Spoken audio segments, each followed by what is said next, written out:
como a gente está passeando aqui sobre parábolas de Jesus, vamos avançar. Eu gostaria que vocês abrissem suas Bíblias numa parábola que a gente vai tratar sobre um homem extremamente justo e um traidor, um traste, um lixo, um ser que não presta. A parábola do publicano e do fariseu. Está lá em Lucas, capítulo 18. Vamos abrir a Bíblia, capítulo 18, começa no versículo 9, mas antes eu vou dar rapidamente uma visão da primeira parábola que vem imediatamente antes dela. Vocês que me ouvem falar já há bastante tempo, quem está fazendo as aulas, a Andriele já deve estar cansada de ouvir isso, a Railane ouviu muito, né, Railane?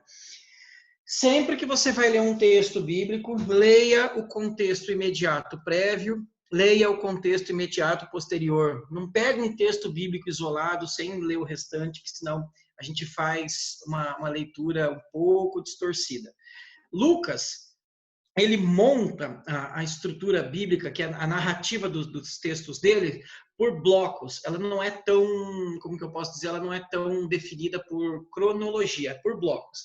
Então ele tem a introdução, os milagres, os blocos parabólicos, né, as parábolas de Jesus, alguns ensinamentos, e caminha para a tensão final, para a cruz. Tá? Então aqui a gente tem 18, já 19, 20, começa ali Jesus caminhar para a cruz, 22, 23, Jesus já caminha para a cruz no Evangelho de Lucas, tá? Lucas, só um detalhe que eu gosto de falar, é o único escritor bíblico não judeu, tá? É o único autor da Bíblia, de todos os textos bíblicos, ele é o único não judeu, ele era grego, tá bom? Então vamos lá. Lucas 18, versículo 1, está falando da parábola do juiz iníquo. Ou seja, não sei se vocês lembram dessa parábola, eu não vou ler ela inteira, tá? Mas assim, ó, disse-lhes Jesus uma parábola sobre o dever de orar sempre e nunca esmorecer. Então, quando Jesus foi contar a parábola, obviamente ele não falou assim, gente, vou contar uma parábola a respeito da oração e da perseverança na oração. Não, Jesus ele fala assim, olha, vou contar uma história. E é interessante, que eu estava falando para a Andriele agora há pouco, Jesus, ele conta uma historinha de 5 minutos e tem tantos elementos nessa historinha, mas tem tantos elementos, tem tantos elementos que dá para escrever 10 livros. É absurdo a capacidade do homem, não do Deus Jesus encarnado, mas do homem Jesus de criar uma história, tá? Uma história que totalmente contextualizada. Um dia eu explico para vocês porque Jesus cuspiu na terra, fez lodo e pôs no olho do cego. Gente, é tanta coisa, é uma aula de mais de 3 horas para explicar só isso. Então Jesus ele está falando aqui sobre uma parábola. Lucas insere um prólogo, né, uma informação anterior, um prólogo sobre o dever de orar muito sem esmorecer. Então esse bloco aqui de texto, que começa com a parábola do juiz iníquo e vai para a parábola do publicano e do fariseu, ele está falando sobre a nossa disciplina de oração. Tá? Eu acho que foi o Leandro que me mandou esses dias, ou eu que mandei para ele, a gente fica trocando imagens sobre o Billy Graham. Né? Billy Graham foi considerado o maior evangelista de toda a história. Parece que ele ganhou mais almas para Cristo do que o próprio apóstolo Paulo. E ele falou assim, se ele pudesse começar de novo o ministério dele, ele teria pregado muito menos, aceitado metade dos convites para pregar, teria se dedicado mais ao estudo e muito mais à oração. Foi isso que ele falou, né, Leandro? Então, um dos homens assim contemporâneos da gente com o ministério de mais êxito que alguém pode dizer, parece que ele já ganhou mais de 5 milhões de almas para Cristo, e ele fala que ele acha que ele orou pouco no ministério dele e ele faria diferente se ele pudesse começar de novo. Então, é um impacto para aqueles como eu que não são muito de dedicar a oração. Gosto de estudar, mas não tenho muito essa disciplina da oração. Vai lá, Leandro. Você quer falar? Você está levantando o dedo aí, Leandro? Vai lá. Paulão. Tá mudo, Leandro. Agora sim. Não, eu digo assim, ó, eu quero até falar com o pessoal, eu tinha dito em particular só com você, que é pedir desculpa que eu não enviei ainda um livro, chama-se Se o Meu Ministério Começasse de Novo. Oh, legal. Esse livro é muito bacana, porque é um pastor já de muitos anos de caminhada, né, de ministério, e ele escreveu um livro contando o que ele, como ele faria de novo. Conceitos muito simples, mas que depois de mais de 30 anos de ministério, avaliou de novo. E são coisas importantíssimas. Então, aqueles que quiserem, desejarem assim, né, eu envio. E vou enviar para você, Guto, que eu fiquei no compromisso de enviar. Vale muito a pena e é a base disso aí que você acabou de falar. Rever para começar de novo. Show. Vamos lá, falando de oração, né? Todos nós temos que a gente exercitar essa disciplina da oração, né? E aqui Jesus ele nos dá 2 modelos de como exercitar essa disciplina. A primeira, com perseverança. Tá? A história dessa parábola é uma mulher, que ela é uma viúva, ela tem um caso contra uma pessoa, ela procura um juiz iníquo. Nessa parábola, o juiz não faz a figura de Deus, porque ele é um juiz mau, e ela importuna tanto esse homem, ou seja, ela vai repetidamente falar com esse homem, e até que ele aceita e ele aprova a causa dela. E aí Jesus fala assim: se esse cara fez isso com essa mulher pela perseverança, quanto mais o Pai lhe fará. Mas ele encerra essa parábola, antes de começar outra, ele está contando as 2 parábolas tudo meio junto, e ele fala, será que quando o Filho do Homem voltar à Terra, ele vai encontrar fé? É uma pergunta retórica. Sabe aquela pergunta que a gente fala, vocês amam a Deus na igreja? Para as pessoas falarem, sim. A pergunta foi retórica. Jesus faz a perguntinha para que as pessoas falem, não vai encontrar fé. Aquela fé que ele espera, né? Ele termina esse bloco dizendo, contudo vos digo, que depressa lhes fará justiça o Pai, quando vier o Filho do Homem. Achará porventura fé na terra? Então, ele está dizendo que não é que a gente tem que importunar, não do ponto de vista, desculpa o termo, mas encher o saco de Deus, mas é ter perseverança. Essa mulher, ela ia perseverantemente, ela ia rotineiramente na casa desse juiz para fazer a sua petição até que foi atendida. E Jesus ele nos diz, então, a oração ela tem que ser contínua, rotineira, e aí ele mostra o modelo de oração. E aí eu convido vocês para abrir, para a gente começar a ler no versículo 9. É bem curtinha, mas ela dá 1 milhão de coisas para a gente falar.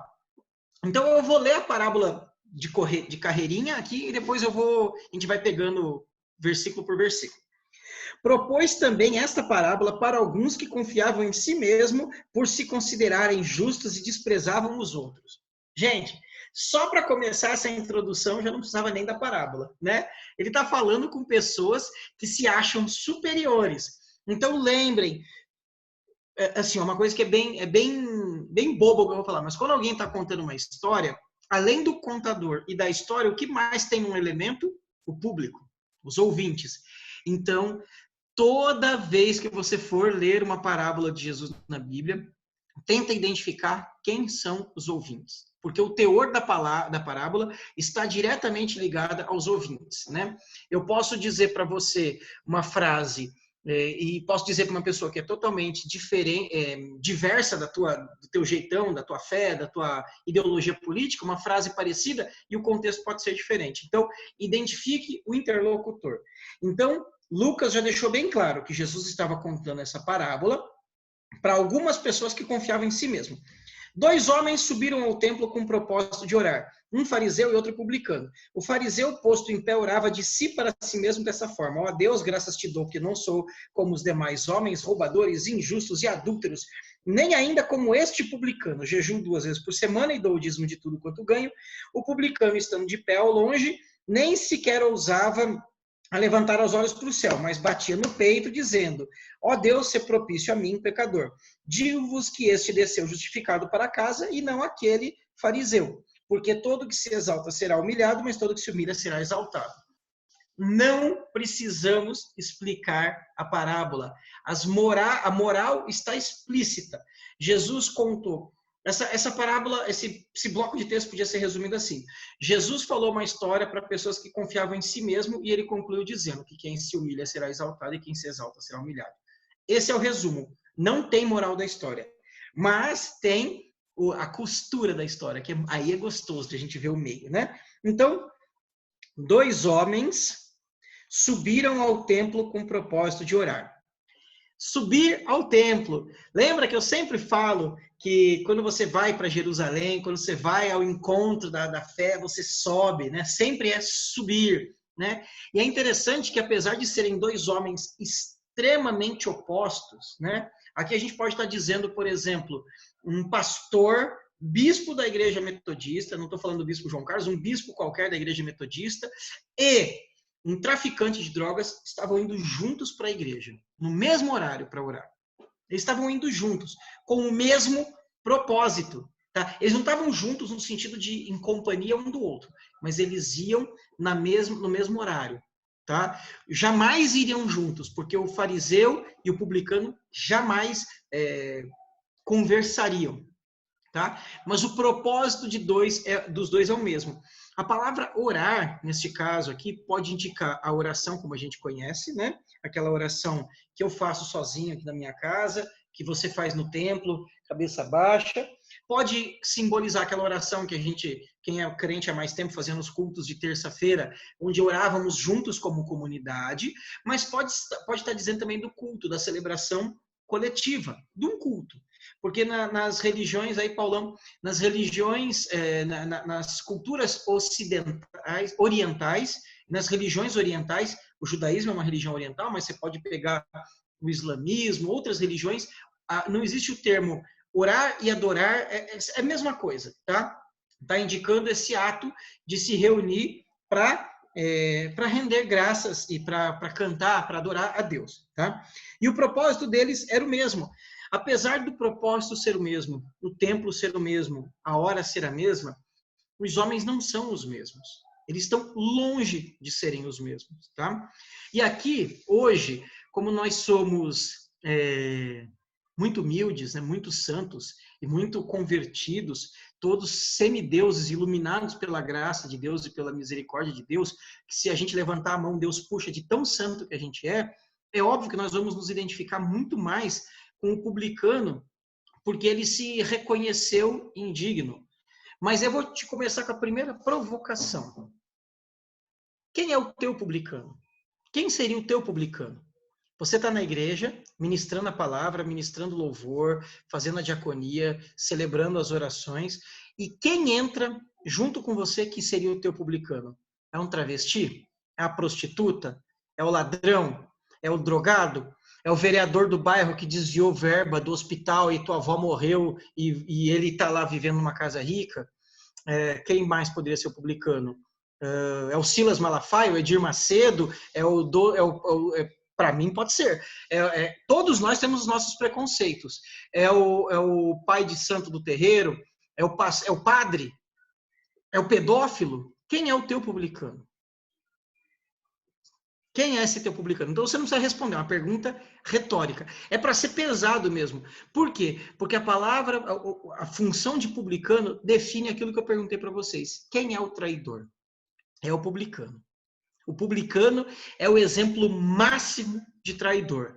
O judeu, na aula passada a gente viu que o judeu ele tem ódio mortal do samaritano por uma questão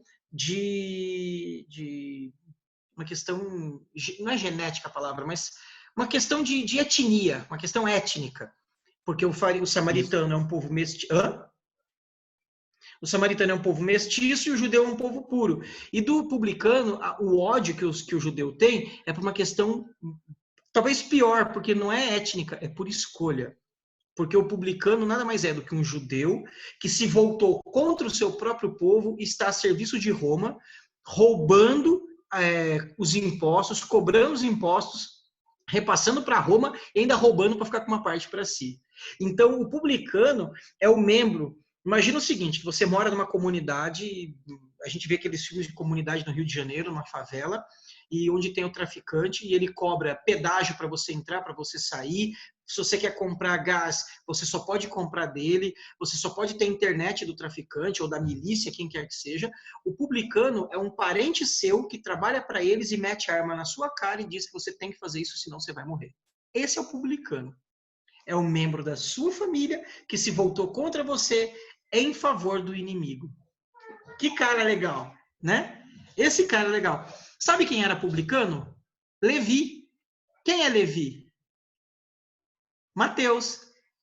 quando Jesus chama Levi na coletoria, o nome dele é Levi, mas é o evangelista Mateus, o apóstolo Mateus. Quem mais era publicano? Quem mais era cobrador de impostos? Zaqueu, que estava lá na árvore escondidinho, e ele desce, se arrepende, devolve tudo, e ele diz, e se eu roubei alguém, você não sabe se você roubou? Se eu roubei alguém, vou devolver 4 vezes mais.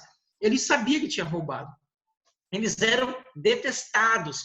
Lembra que os fariseus sempre falam, esse aí come com publicanos e pecadores, né? Jesus comia com a pior espécie, ele sentava na mesa com a pior espécie.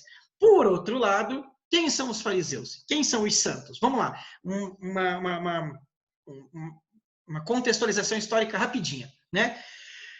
Mais ou menos 450 anos antes de Cristo, nascem os escribas, né, os copistas. Esdras é o primeiro escriba, tá? 450, 500 anos antes de Cristo. Esdras se torna um copista. Por quê? Porque o povo foi exilado, destruíram um templo, tá? E esses copistas, o que eles faziam? Copiavam, o nome diz, copiavam. Um escriba escreve, né? Então, de tanto escreverem a lei, eles decoravam, eles eram intérpretes da lei, eles tinham a lei muito gravada na sua cabeça. Mas faltou um detalhezinho, né? A religião judaica é uma religião templocêntrica. O templo é o centro. E o templo, na verdade, era um festival de sangue, né? Por que um festival de sangue? No bom sentido. Porque as pessoas iam ao templo, levavam os animais para o sacerdote sacrificar, e em pedido de perdão, em adoração a Deus, em reconhecimento pelos pecados, como oferta a Deus, queimavam, matavam os animais, queimavam, e aquela oferta subia a Deus. Quando os reinos de Israel e Jerusalém foram dominados, e a cidade foi destruída, e destruíram os templos, e eles foram levados cativos, tá? Talvez você pergunte, para que isso? Você entender um pouquinho do contexto. Quando eles foram levados cativos, não existia mais templo, não existia mais a possibilidade de sacrifício. Então, alguns líderes, né, algumas pessoas mais estudiosas começaram a se reunir para estudar as escrituras, o Velho Testamento, a lei e os profetas. Esses caras se tornaram escribas. Esses escribas copiavam a lei e distribuíam entre as pessoas. E se reuniam não mais em templos, porque não existia o templo, e sim nas sinagogas. Aos sábados eles se reuniam para ler a lei. Como eles não podiam sacrificar, foi convencionado que essa prática de ler a lei aos sábados substituía a adoração por meio do sacrifício de animais no templo. Então, era uma prática substituta porque eles não tinham condições de fazer isso. Aí nascem os escribas. Mais ou menos uns 300 anos depois, um imperador tenta dominar, uma guerra se levanta contra ele, com os macabeus, isso não está na Bíblia, é o período interbíblico, e uma turma se levanta chamados de fariseus, os separados. Esses fariseus, eles brigam, eles lutam, né? Literalmente eles lutam, eles impõem uma guerra contra esse imperador e vencem. E esses fariseus, alguns eram escribas, ou seja, alguns eram intérpretes da lei, tá? Isso mais ou menos 150 a.C., tá? Esses caras eram intérpretes da lei e eles começam esse partido político-religioso, que são os fariseus. Então, os fariseus, eles são pessoas de afiliação religiosa dessas pessoas extremamente puras e separadas de tudo que é mundano, observadores rigorosos da lei e muitos deles escribas. Então, esse era o cara. É um cara que tem pedigree, tem um DNA, tem uma história por trás. E o interessante, não nessa parábola, talvez a gente vai entrar nesse detalhe, mas na parábola das 100 ovelhas, por exemplo, o que é legal de você saber que essa prática da leitura da Bíblia, da leitura das Escrituras, substitui o sacrifício? Porque o fariseu, em tese, né, na cabeça dele, por ele ser um observador da lei, ele já era justificado. Ele não tinha necessidade de pedido de perdão, de arrependimento. Ele não carregava em si pecado. Porque se o sacrifício de animais, como pedido de perdão, fazia expiação dos pecados, e eles entenderam que a prática do estudo bíblico substituiu o sacrifício, e eles eram os maiores estudiosos, eles não tinham pecado. Então, são pessoas que, para si mesmas, são extremamente justas, piedosas, observadoras da lei. Lembra que eu pedi para definir quem eram os justos? Então, esse cara é um justo, é um cara que observa a lei. Então, beleza, a gente está aqui no versículo 11. Eles foram para o templo para orar. O fariseu, posto em pé, orava de si para si mesmo desta forma. Olha que interessante. Orava de si para si mesmo. E Jesus, ele está contando essa história e ele fala dessa forma. Eu imagino que Jesus ele começa a imitar um fariseu orando, né? Quem é de mais tempo de igreja aí, já viu aqueles tiozão que tem aquelas orações bonitas, que ele gosta de orar andando pela igreja, ou ele mesmo ajoelhado, mas ele ora bem alto para que todos ouçam, né? Oh, Deus! Obrigado, Senhor, obrigado, porque o Senhor me salvou, obrigado pela minha família que é santa, devota ao teu altar, obrigado porque nós não somos perdidos. Eu já vi pessoas que usam a oração para dar recado, para dar indireta, né? Obrigado, porque eu não sou igual o Paulo, né, Paulo? Tem pessoas que usam a oração para dar indireta. Não tô brincando, Paulo é meu brother. Então, o fariseu está fazendo isso. Ele está em pé, provavelmente ali com os braços estendidos, na beira do altar, tá? Ele está próximo ao altar. Ele não está perto de mais ninguém. Por que ele não está perto de mais ninguém? Porque ele não podia chegar perto de ninguém. Ele era tão santo, os fariseus eram tão santos para si mesmos, que eles não podiam nem tocar em outras pessoas. Porque até mesmo a roupa de outras pessoas tinham impurezas, tinham pecado, e eles se contaminariam. Então, imagina na tua cabeça uma igreja, vamos pegar a igreja aí de fazenda, que ela é larga, né? Uma igreja larga. Imagina o fariseu lá na frente, ó, você entrou na igreja de fazenda, tá? Eu lembro bem da igreja. Você entrou no templo. O fariseu tá lá à direita, bem na beira do altar, bração estendido, as outras pessoas na comunidade ali, todas espalhadas orando, e ele estendido e ele ora assim: ó Deus, graças te dou. E aí você pensa que ele vai começar a agradecer por uma série de coisas que Deus fez, e ele começa a falar dele. Olha que religião morta que esse cara tem. Porque não é uma oração.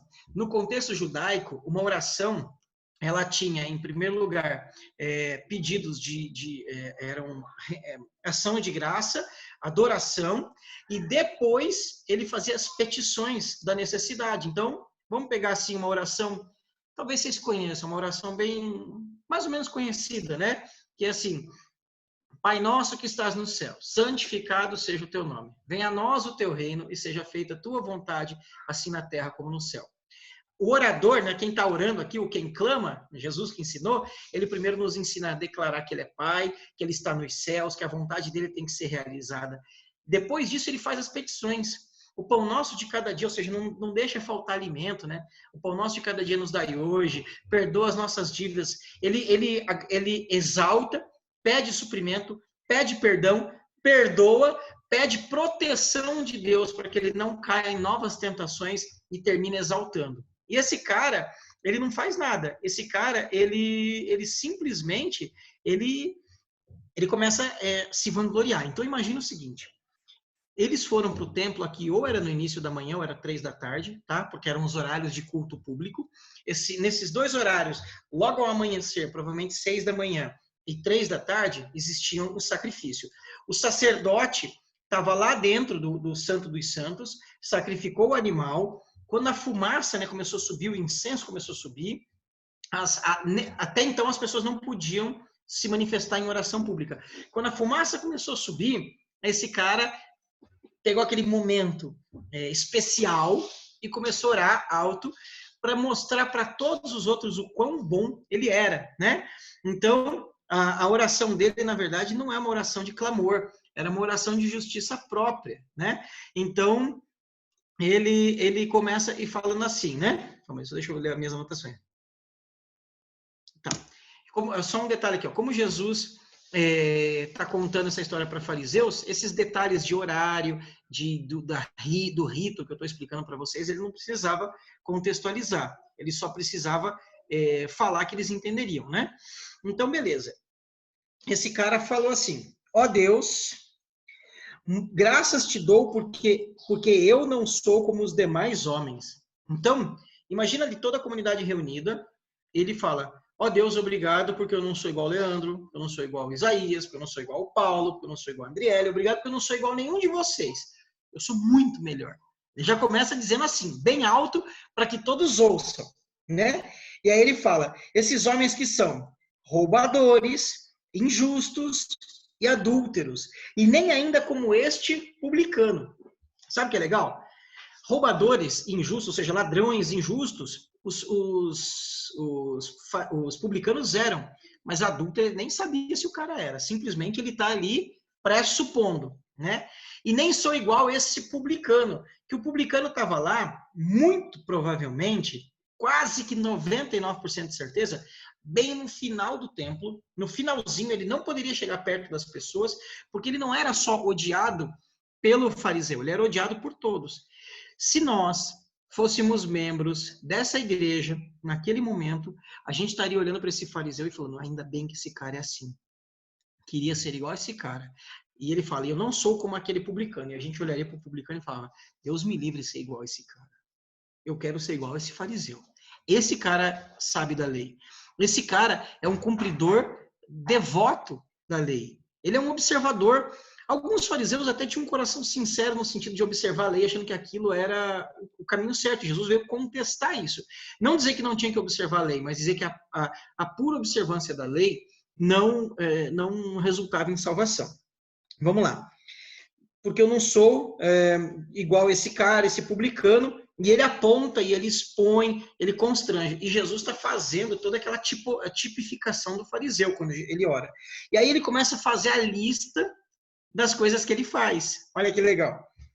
Jejuo 2 vezes por semana. Parece bom para vocês? É bom ou é ruim? É bom, né? Sabe qual era a lei? Quem sabe qual era a lei do jejum? Quantas vezes a pessoa tinha que jejuar?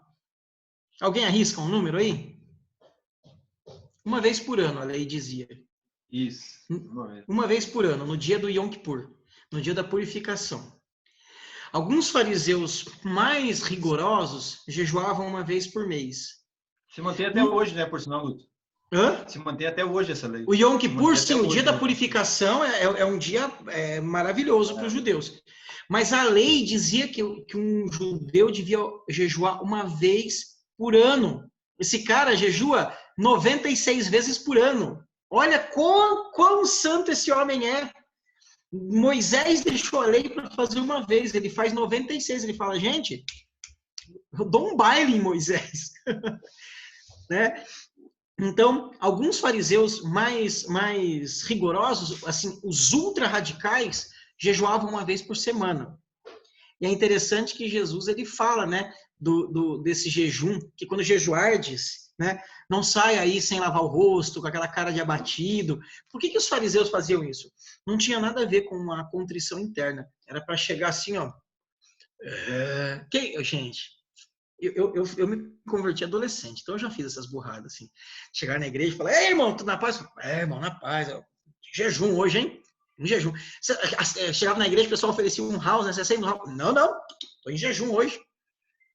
Você não precisa mentir. Mas se você está fazendo para que os outros vejam, se você precisar alardear isso, você já recebeu a tua própria justiça. A Bíblia fala que se você for jejuar, faz lá em secreto, mas lava o teu rosto, chupa uma balinha, fica com a cara boa, não fica com aquela cara de quem está morrendo, para que os outros vejam e falem: olha que coitado esse daí, olha que santo esse homem, né? Olha que santa essa mulher, né? Então os fariseus faziam isso, eles jejuavam de uma forma tão externando tanto para mostrar que estavam fazendo, que eles já haviam recebido o próprio galardão. E aí ele continua dizendo, né? Jejum 2 vezes por ano. O judeu, principalmente os fariseus, eles tinham um negócio que era bem interessante. A lei para eles era como se fosse um jardim florido, um bebezinho muito precioso, porque a observância da lei trazia salvação na cabeça deles. A lei, Deus nunca revogou a lei, Jesus não revogou a lei, ele veio para cumprir no sentido de encerrá-la e cumprir em perfeição. Mas no Velho Testamento, no Novo Testamento, nunca as regras de cuidado, de amor ao próximo, de zelo são superiores à lei. E eles cumpriam de tal forma a lei que virou só rito.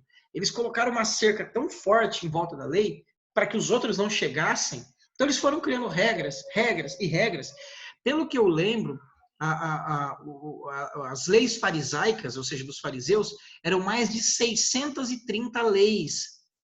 Deus deixou 10 mandamentos, algumas leis cerimoniais, algumas leis, que bonitinho, algumas leis comunitárias, eles colocaram mais de 600 regras para que fossem difícil. Por isso que Jesus fala que eles atam, colocam no ombro das outras pessoas pesos tão pesados que nem eles mesmos conseguem carregar. Enfim, e aí ele continua dizendo o quão santo ele é, né? E dou o dízimo de tudo quanto ganho. Essas são frases que passam batido para a gente. Jesus ele fala em Mateus 23, se eu não estou enganado, ele fala assim, ai de vós, escribas e fariseus, ele está falando dessa raça, né? Que dão o dízimo do endro e do cominho. Façam essas coisas, mas não esqueçam a prática da justiça, do amor. Por que Jesus cita o dízimo do endro e do cominho? A lei também não manda dar o dízimo de tudo, nesse contexto judaico.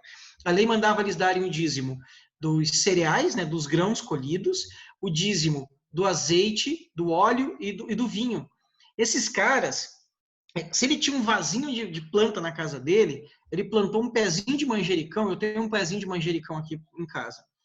Não chega nem a ser um pé aquilo é um dedo de manjericão, é só um fiapo com 10 folhinhas. Eles tirariam aquele fiapo, eles separariam, né? Jesus fala que eles dão um dízimo do endro e do cominho. Pega o cominho, que é em grãozinho, tipo pimenta do reino, eles contavam uma por uma ali para separar o dízimo de tudo. Não era uma prática comum isso, não era lei, era hábitos. Eles foram se tornando tão religiosos, tão detalhistas. Aí entra aquela pergunta que eu brinquei acho que na primeira aula, se a pessoa está discutindo, o dízimo é do bruto ou do líquido? Né? Eu dou dízimo do 13º ou não dou dízimo do 13º?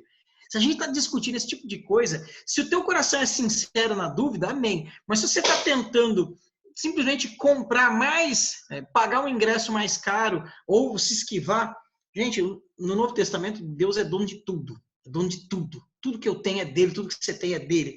Então, ele nos convida a esse exercício, tá? Muito mais do que se é 8%, 10%, 11%, 10,5%, é o teu coração como está naquilo.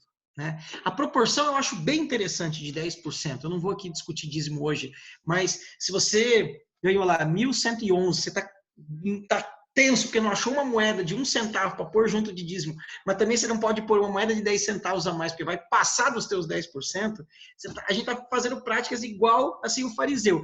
E ele fala isso, olha, eu dou dízimo de tudo. Quando Jesus está contando, tudo é dele, Paulo falou. Quando Jesus está contando essa história, eu imagino que até então, o povo que está olhando está pensando assim, que homem abençoado. Jejua 2 vezes por semana? Dá o dízimo de tudo. Se a gente está ouvindo hoje um pastor pregar, principalmente, a gente tem facilidade de gostar das coisas que aqueles que a gente gosta faz e detestar das pessoas que a gente detesta. Então imagina um pastor que você admira e um homem de Deus que você admira, quer seja próximo ou quer seja esses pastores de internet. E você ouve ele falando assim, porque eu oro 3 horas por dia. Eu leio 20 capítulos da Bíblia por dia. Eu não dou 10%, eu dou 20% de dízimo. Se é um cara que você gosta, que eu gosto, eu vou falar assim, olha que exemplo, eu queria ser assim. Então eu imagino que quando Jesus está contando a história, falando desse fariseu que fazia tudo isso, as pessoas que estavam ouvindo estavam falando assim, que homem de Deus, que exemplo. Quem é esse homem para que eu aprenda com ele, né? A gente faria isso. Eu faria isso talvez, mas que cara, que exemplo desse homem estudioso, né? Paulo falou ali que, não Paulo apóstolo, Paulo Henrique aqui falou que Jesus se doou por inteiro, né? Tá comentando ali. E aí ele começa, aí ele fala assim, primeiro, ele orou somente sobre si. Aí entra o publicano. O publicano, estando em pé, longe, não ousava ainda nem levantar os seus olhos para o céu, mas batia no peito dizendo: ó Deus, sê propício para mim, pecador. Em algumas versões, deixa mais legal ainda que ele diz assim: ó Deus, sê propício para mim, o pecador. Um artigo definido singular, dizendo: eu sou o principal pecador. Alguém lembra quem fazia isso? Paulo, né? Eu, o maior dos pecadores, né? E aí, vamos lá. Esse publicano, ele está em pé. A Bíblia diz que ele não está perto, primeiro, porque ninguém queria ele perto. Não só o fariseu. Nenhum deles queria ele perto. Nenhum membro da comunidade, da congregação queria ele perto. Ele era um ladrão. Ele era um corrupto. Ele era um traidor. De novo, vou fazer um convite para você. Não me responda, mas pensa. Quem tipifica o teu publicano? Pensa nisso. Imagina a pessoa mais abominável dentro dos teus preconceitos. Cada um tem os seus próprios preconceitos. Imagina essa pessoa mais abominável e ela chegando no templo. Como que você receberia? Você pode pensar tanto do ponto de vista estereotipado, por exemplo, o deputado, que nem eu falei, o vereador, o traficante, ou pensando numa pessoa. Vamos pegar os extremos. Você está ministrando o culto, chega ou o Lula ou o Bolsonaro, para quem odeia um e quem odeia o outro. Chega ou o Lula ou o Bolsonaro, você vai olhar e falar assim: o que esse desgraçado está fazendo aqui? Né? Então, esse publicano, ele está lá atrás, ele está com os olhos abaixados, ele não consegue olhar para cima e ele está batendo no peito, né? Dá para ver aqui, né? Ele batendo no peito, dizendo: eu sou o pecador. Sabe o que é legal? Jesus, ele é tão profundo que toda vez que Jesus conta uma história, quando ele falou publicano indo para o templo, os caras: como um publicano indo para o templo? Fazer o quê? Imagina a multidão tendo ciência de que a maior parte dos ouvintes eram fariseus. O que esse publicano safado está querendo fazer no templo? E aí diz que ele está batendo no peito. E esse ato de bater no peito é um ato pouco comum, assim, é só em momentos de extrema angústia, tá? E era um tipo de oração que as mulheres faziam, não os homens. Era para o homem muito vergonhoso expressar tamanha angústia. É como se você vê, sei lá, um homem hoje, mesmo uma sociedade bem machista, você vê um homem no chão, ajoelhado e chorando e se debatendo, esperneando igual uma criança. Entende? É algo assim que não era concebível para um homem fazer. Somente se fosse uma dor muito, muito, muito intensa. E eu vou perguntar para vocês, vamos lá. Quem se arrisca a falar? Quantas vezes na Bíblia Sagrada mostra momentos de oração com alguém batendo no peito? Alguém sabe? Alguém arrisca? Não? O Paulo falando que ele ia reconhecer que era pecador e quando reconhecemos estamos mais próximos de... Peraí. Mais próximos de peraí. Apenas 2 vezes em todo o texto bíblico fala de alguém batendo no peito. Sabe qual foi a outra vez que as pessoas bateram no peito? Quando Jesus falou assim: em tuas mãos entrego o meu espírito, está consumado, e ele morreu. Então, somente 2 vezes na Bíblia Sagrada inteira fala de alguém orando e batendo no peito. Uma vez foi a multidão, logo após a multidão de seguidores de Jesus ao ver ele morrer na cruz, tamanho horror. E a outra vez foi quando esse homem orou e batia no peito e dizia que ele estava angustiado por ser o pecador. Quer falar aí, Paulo? Eu ia falar, eu coloquei peraí porque eu ia falar para você que era 2 vezes. Diga lá. Você já sabia? Já, ué. Tava vendo aqui. Então. Legal. Bênção.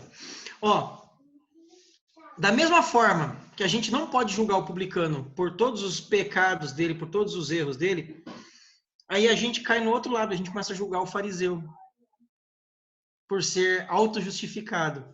E quem somos nós para julgar o fariseu? Eu acho que na maioria das vezes a gente chega quem não nasceu num contexto cristão, quem veio para a fé mais maduro, a gente vem meio publicano, tudo vida torta, vira fariseu.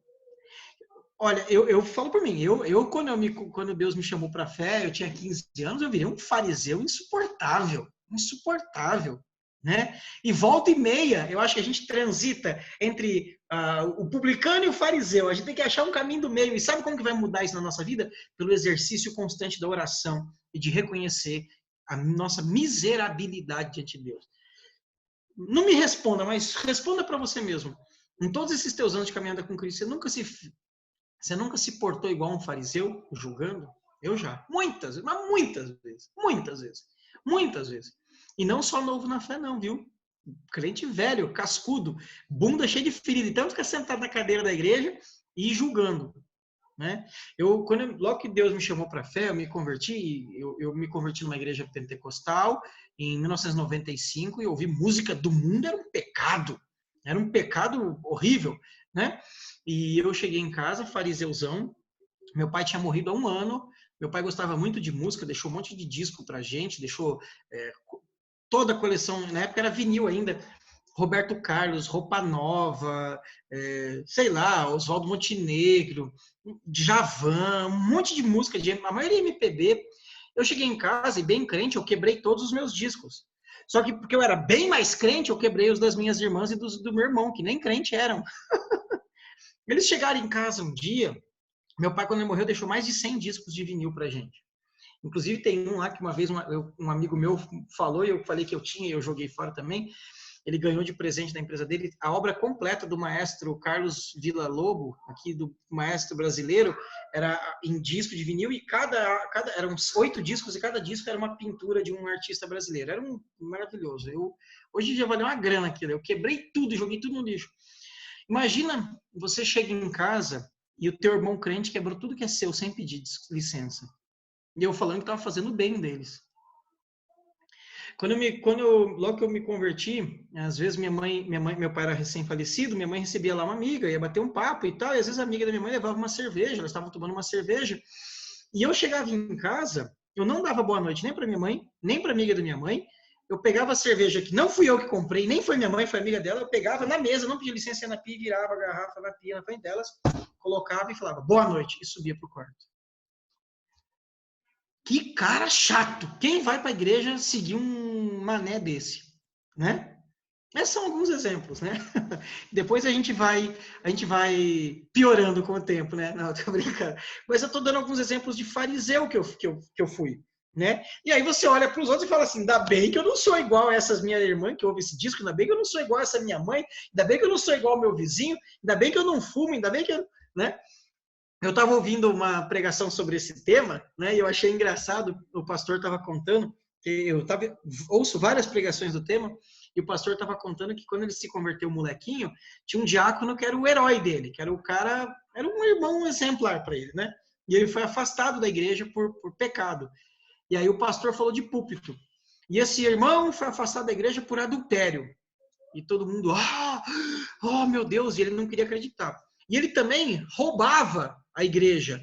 Ele era tesoureiro da igreja e roubava, e todo mundo, e o pior, ele fumava. Então, os juízos de valores são bem distorcidos, né? Mas voltando aqui para o texto. Esse cara, ele estava tão angustiado, esse publicano, por ser quem era. Vai lá, Paulão, um abraço, bom te ver aí, mano. O publicano estava tão angustiado por ser quem era, que ele fazia um ato de extrema contrição, batia no peito e dizia, eu sou um pecador, Senhor, tende misericórdia de mim. E aí aí Jesus disse, digo-vos que este desceu justificado para casa e não aquele. Olha que interessante, o judeu ele é muito, como que eu posso dizer, as regras literárias para eles são muito importantes. Então a Bíblia diz, 2 subiram juntos, 2 oraram em pé, orações diferentes e 2 desceram. Olha como é tudo meio que engrenadinho, né? 2 subiram juntos. Só que na subida diz um fariseu e um publicano. Na volta diz que o publicano desceu primeiro que o fariseu. Isso mostra a liderança. Se você lembrar em Atos, sempre fala Barnabé e Paulo, Barnabé e Paulo, Barnabé e Paulo, até uma hora que fala Paulo e Barnabé. Ali a liderança do grupo foi trocada. Entende? Então, aqui 2 subiram, um santo piedoso, outro pecador. Se chegaram a Deus. as orações foram diferentes. Um voltou aceito por Deus e outro voltou rejeitado por Deus. Então, olha que interessante. Aquele que ficou mais próximo do altar, cheio de justiça, voltou não justificado. Aquele que não tinha nem condições de chegar perto do altar e reconhece que não está justo para isso, voltou justificado. Olha a maravilhosa graça de Deus. Olha como é absurdo o amor do Pai.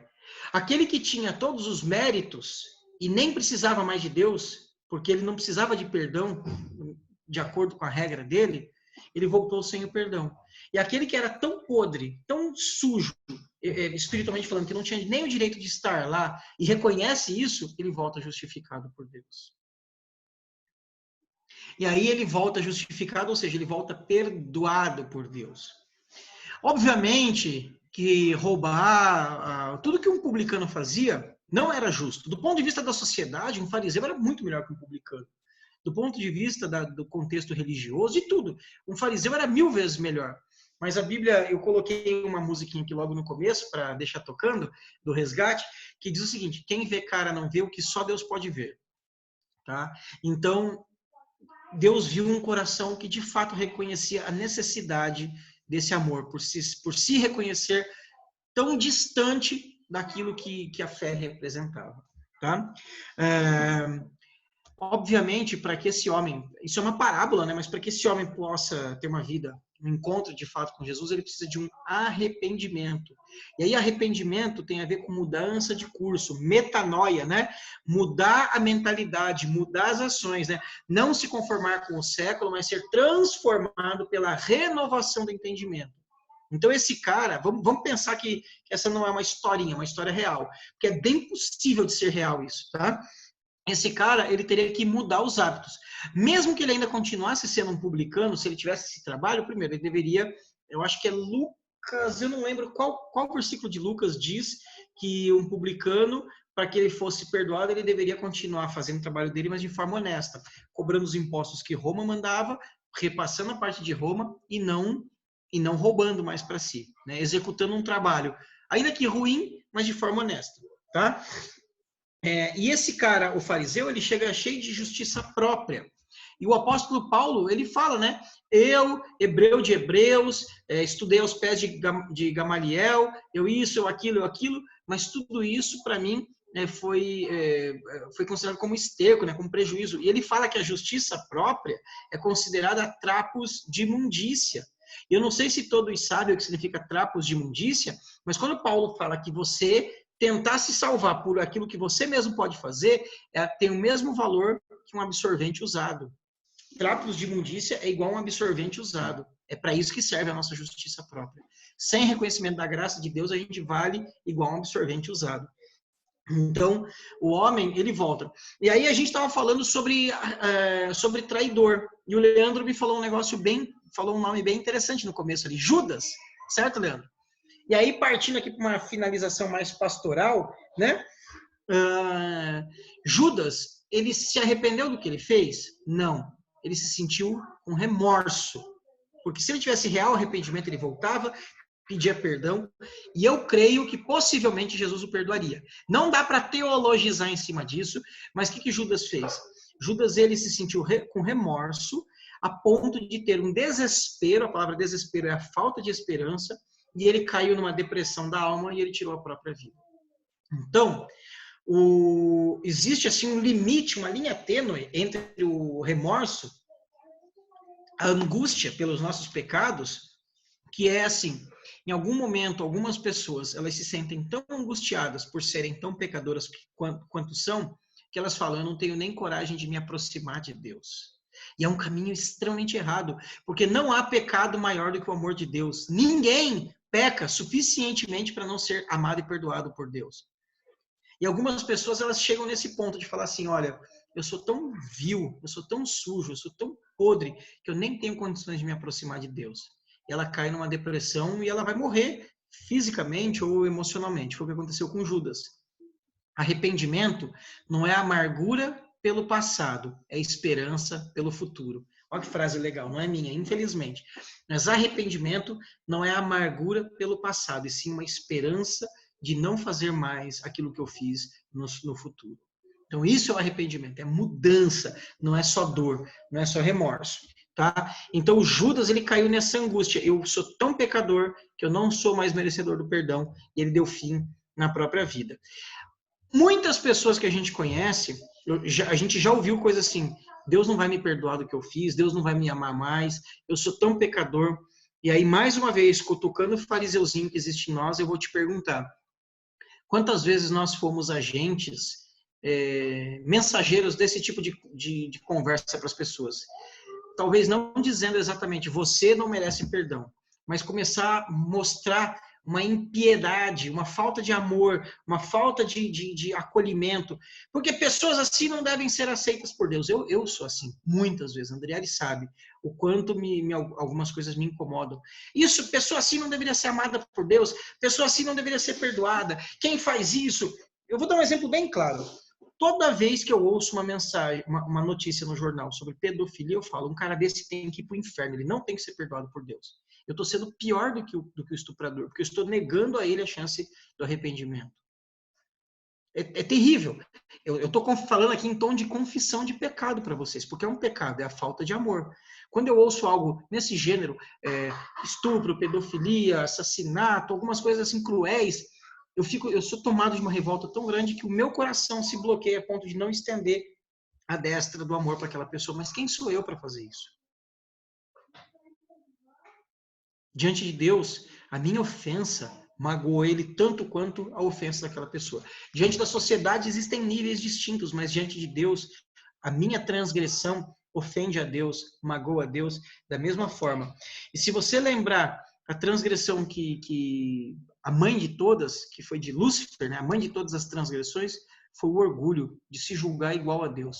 Então, muitas vezes, meus irmãos, muitas vezes a gente se coloca numa posição de fariseu, no sentido de mostrar o quão santo, o quão puro, o quão cheio de justiça própria a gente é, a ponto de falar assim, olha, eu nem preciso mais, sei lá, orar, eu nem preciso mais estudar, eu já sei bastante, ou eu nem preciso mais me confessar, porque eu não fumo, eu não bebo, eu não roubo, eu não minto, eu vou para a igreja todos os dias, eu dou dízimo, eu oro, eu participo de assistência social, eu isso, eu aquilo, tantas coisas boas que a gente tem feito, mas qual é a motivação do meu coração para fazer aquilo? O que me motiva? É o amor ao próximo? É a devoção a Deus? Ou é simplesmente a externalização de quão puro eu sou para que os outros me vejam e me reconheçam?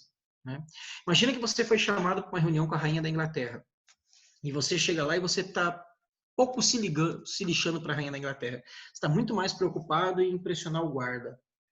Muitas vezes a gente está assim, né? Muito mais preocupado em impressionar as pessoas da nossa igreja do que em ter um coração de fato que Deus olhe e reconheça que essa pessoa é uma pessoa que o meu coração encontra o coração dela.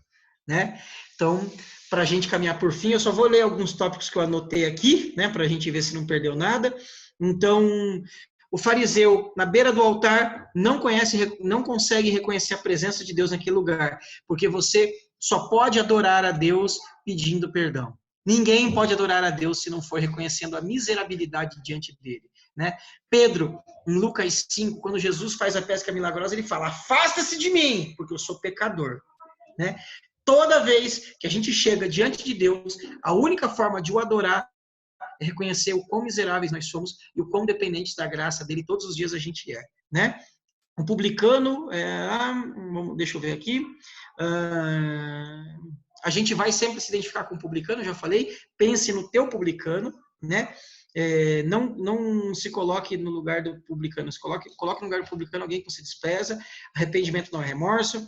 Aqui não é um auto-lamento, o auto-lamento leva à depressão e ao afastamento de Deus, como Judas, né? Tem pessoas que se julgam tão pecadores que se afastam de Deus, não é o caso aqui, eu vou deletando aqui rapidamente. Né? O publicano orou, Deus, eu nada tenho para oferecer de bom, somente eu vou ser perdoado se você me amar. O fariseu falou, Senhor, está aqui tudo que eu posso te oferecer de bom, eu nem preciso mais do seu amor. Né? E se a gente falar da prática, né?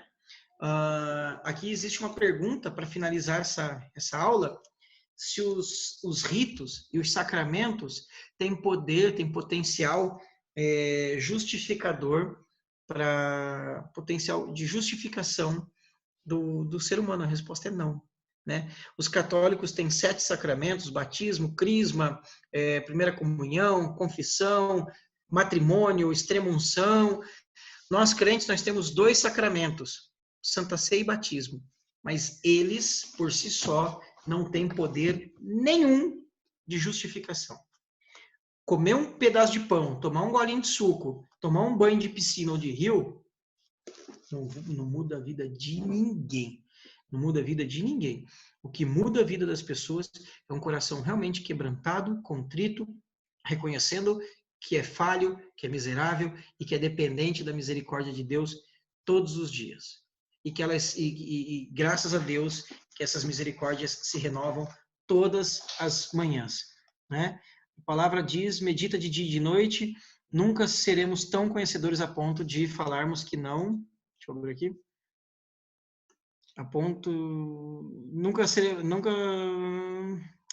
A palavra diz, Paulo disse assim, a palavra diz, medita de dia e de noite, nunca seremos tão conhecedores ao ponto de falarmos que não precisamos mais orar, meditar em sua palavra e reconhecer nossos erros e falha, porque precisamos nos entregar por inteiro.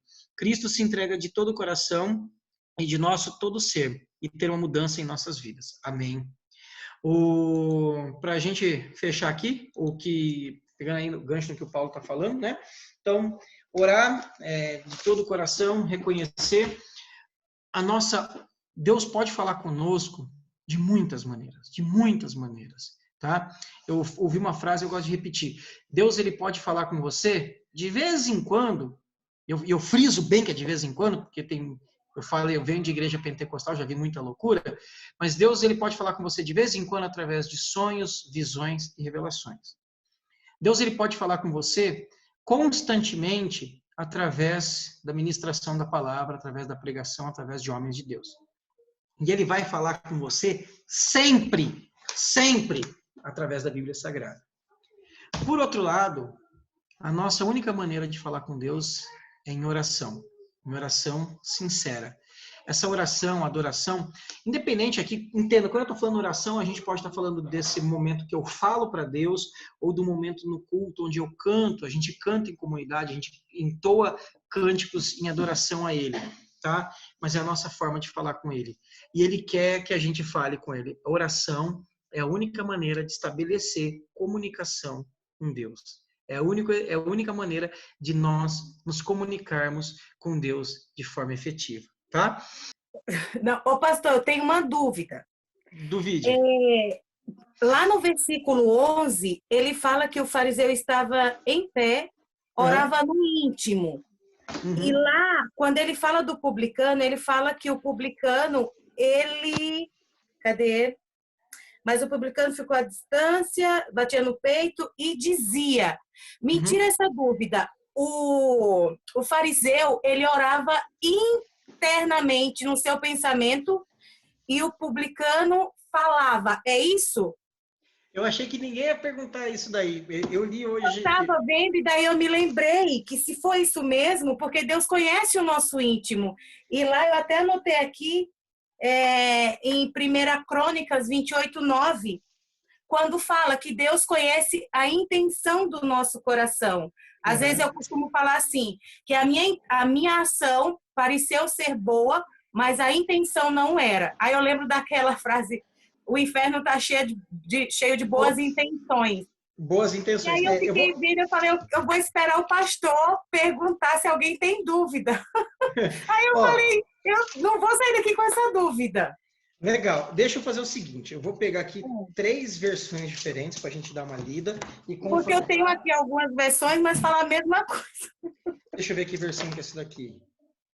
Essa aqui é que eu não gosto. Vamos pegar mais uma. Vamos ler em 4 versões. É só um versículo mesmo, gente. Não vai matar ninguém. Se alguém precisar sair, Leandro, quiser liberar, pode ir pro recreio, viu, pessoal? A turma tá de boa aí. Tá todo mundo liberado. Quem quiser continuar com a gente, beleza. Tá todo mundo abençoado e agradeço. Ó, primeira leitura, NTLH. Um fariseu ficou de pé e orou sozinho assim. NTLH. Ara, Almeida, revista atualizada, que no que eu sei dos estudiosos é uma das mais fiéis. Ara, que é a que eu li. O fariseu, posto em pé, orava de si para si mesmo dessa forma. Essa é a Ara. RC. O fariseu, estando de pé, orava consigo desta maneira. NVT. Cadê o 18 aqui? Cadê o 11? O fariseu, em pé, fazia esta oração. Se você vê, o que eu quis fazer com isso? Mostrar que... Qual que é essa tua versão? Você deve estar com uma NVI. Isso? NVI e a mensagem. Só que a mensagem... A mensagem é uma paráfrase, né? Isso. Não vai ser um pouco diferente. O que eu li bastante? A NVI é uma Bíblia bem respeitada pelos teólogos, tá? A NVI. O que eu li? O termo sozinho, em hebraico, lá nos textos originais no grego, eu mando depois, se você quiser, eu tenho um PDF, o Parábolas de Lucas. É um livro de um teólogo, eu já acho aqui o nome dele, e ele fez uma página e meia falando desse termo. Eu achei que ninguém ia perguntar, porque na minha opinião eu achei que era pequeno, mas interessante você ter visto isso, né? Ele ficou uma página e meia, e foi até bem chato, porque não avança, explicando que o termo grego original, desse caso aí, pode dizer que ele estava orando sozinho, no sentido, não tinha ninguém no templo e ele foi sozinho. Ele foi fazendo todas as possíveis variáveis, tá? Orou sozinho, ou seja, ele foi no templo, a hora que todo mundo foi embora, ele ficou orando. É uma possibilidade. Orou sozinho, no sentido de se retirar e ficar todo mundo aqui e ele aqui, certo? Orou sozinho, sozinho em português, mas ele usa a palavra lá, sozinho no sentido disso, intimamente.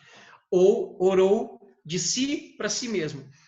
Os dois teólogos que eu tirei como referência final acham que o melhor termo é o de si para si mesmo, porque essa expressão, depois eu te mando ali tudo, os gregos, hebraico, tudo ali, que eu não entendo disso, mas eu estava lendo a explicação, diz que pode ter todas essas variáveis. Por que dificilmente seria ele orando no íntimo? Primeiro, porque Jesus está contando uma história para ilustrar. Muito provavelmente não seja um fato real, e se for, Jesus ele pega a história e ele conta para criar todo aquele cenário. E quando Jesus fala, e ele orava desta forma, ó Deus, e ele demonstra a forma... Ó, Isaías está indo ali? Abraço, meu irmão. E ele demonstra que como ele orava, ó Deus, graças te dou, porque eu não sou como esses demais homens, e nem como este publicano. Então, e era hábito dos judeus orarem em voz alta. Era comum um judeu orar em voz alta, como nós aqui brasileiros também fazemos. E ele sendo, naquele momento, provavelmente o homem mais importante daquela igreja, ele não perderia a oportunidade de fazer essa oração de forma teatral e demonstrando publicamente o quão impressionantes são as suas obras. Tá? Então, existe todas as possibilidades. Dele estar sozinho na igreja, dele estar só afastado orando alto, dele estar afastado orando baixo, dele estar orando alto para si mesmo. O que os principais teólogos defendem? Que ele estava... Imagina assim, olha, um cenário onde tem um amontoado de gente aqui, uma pessoa sozinha bem na frente, que é esse fariseu, e uma pessoa sozinha, ou algumas pessoas sozinhas atrás, que é o publicano. Esse é o cenário mais possível, tá? E que aquela pessoa que está lá na frente orando, que é o fariseu, possivelmente ele estava orando de uma forma audível. Mas eles concluem da seguinte forma, dizendo que independente se a oração foi alta, foi baixa, a moral da história é o quão o meu coração está dedicado a reconhecer a minha dependência de Deus ou das minhas próprias obras. Tá? Então, não existe uma resposta. É isso e pronto e acabou. É convencionado que ele estava na frente, numa posição de destaque, orando alto. Isso é a convenção principal. Assim, a maioria dos teólogos defendem isso. Mas o importante da mensagem é quais são o intento do coração. É uma justiça própria ou é um reconhecimento de uma dependência? Respondeu? Respondeu. É isso aí, Guto. Eu acredito que a gente já edificou e trouxe muita luz ao nosso coração, com certeza. Quero de novo agradecer você, sempre do coração servo, em estar nos abençoando, dividindo a palavra que Deus já derramou sobre você. Então é sempre bênção estar junto, meu amigo. Sempre bênção. Que Deus sempre te abençoe, você, tua casa, as meninas, Andriele. É sempre uma alegria nós poder estar recebendo, através de você, a palavra de Deus. Glórias a Deus pela tua vida, meu querido. Amém, eu que agradeço vocês estarem mobilizados e fazendo isso. Isso tem sido maravilhoso. E eu tenho certeza que Deus vai a partir daqui vai nascer coisas maravilhosas da parte de Deus na vida de todos nós. Com certeza. Daqui 15 dias tem mais parábolas de Jesus. Amém. Amém. Amém? Da mesma forma, que Deus abençoe a vida de cada um que esteve até aqui agora. Deus abençoe vocês e final de semana a gente vai estar se vendo novamente. Deus abençoe muito você, gente.